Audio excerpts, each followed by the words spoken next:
Out of hunger, twisting my stomach into knots that my tongue is tied on. I'm a big fan of chopsticks. Okay, I think maybe that music might be too loud, huh?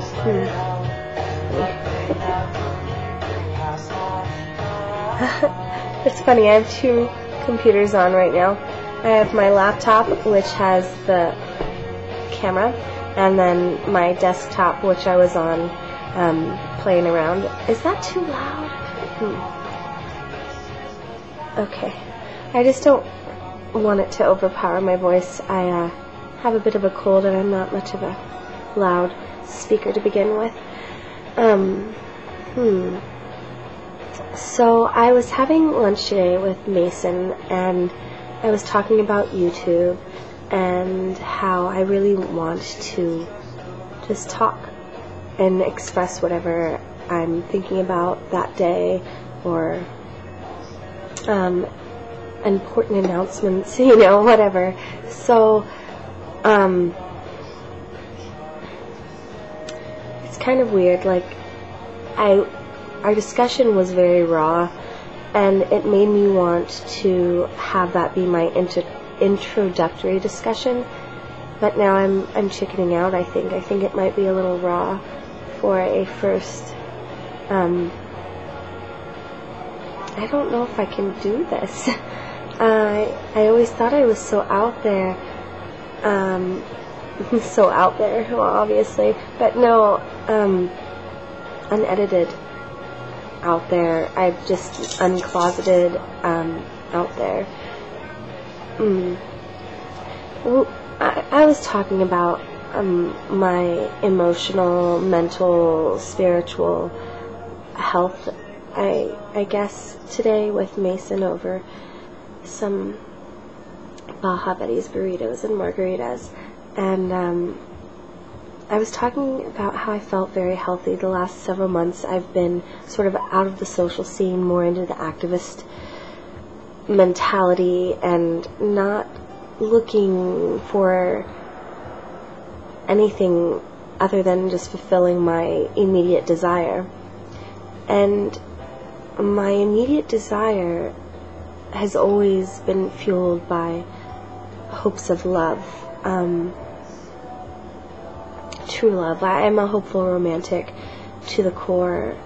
So I was talking about it and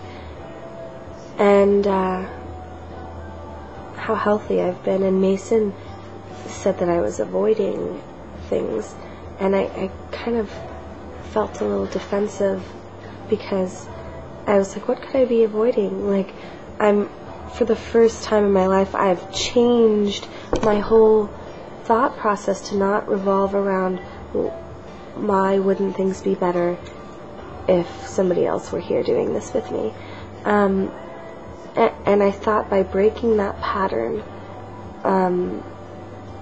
that was healthy.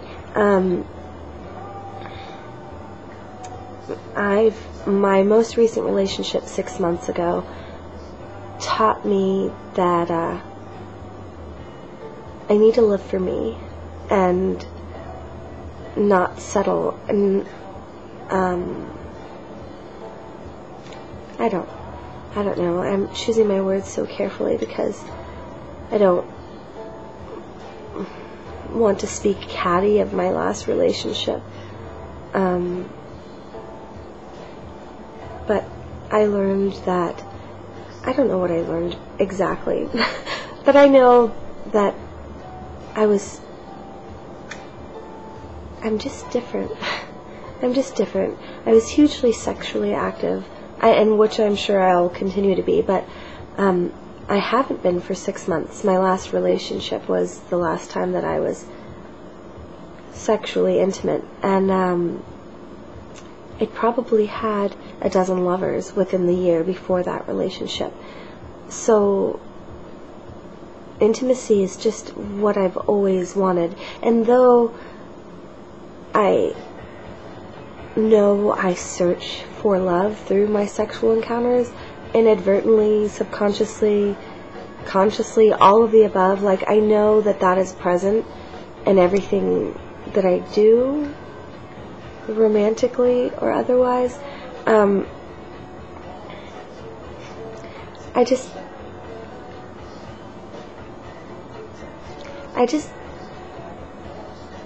thought that by not depending on the presence of another, and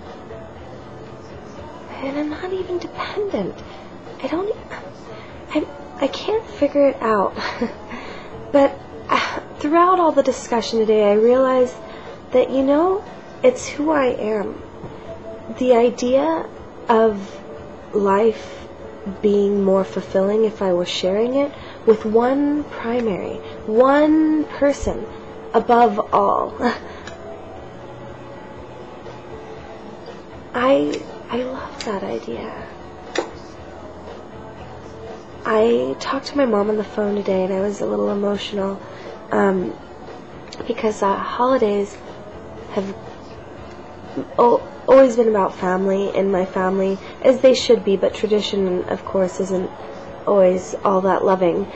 But it was for us, and the last several years she's gone away for holidays, and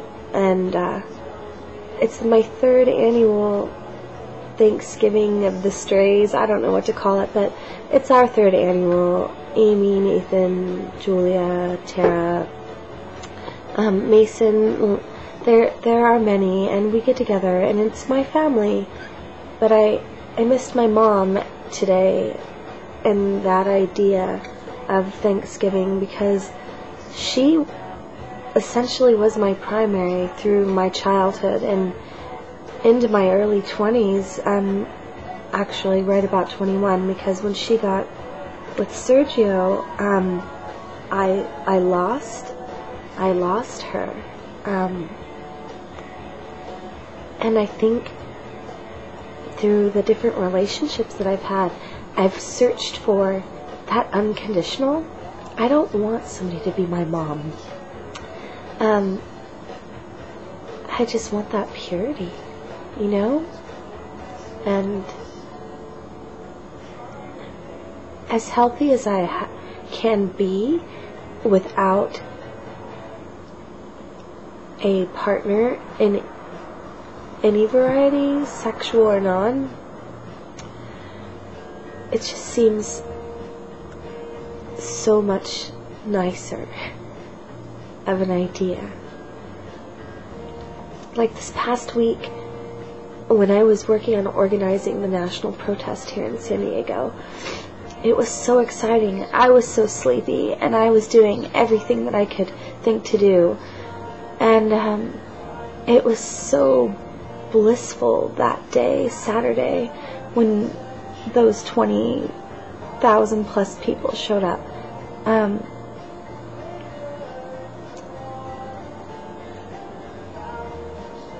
I still can't help but think, man, it would have been so great to be in love too.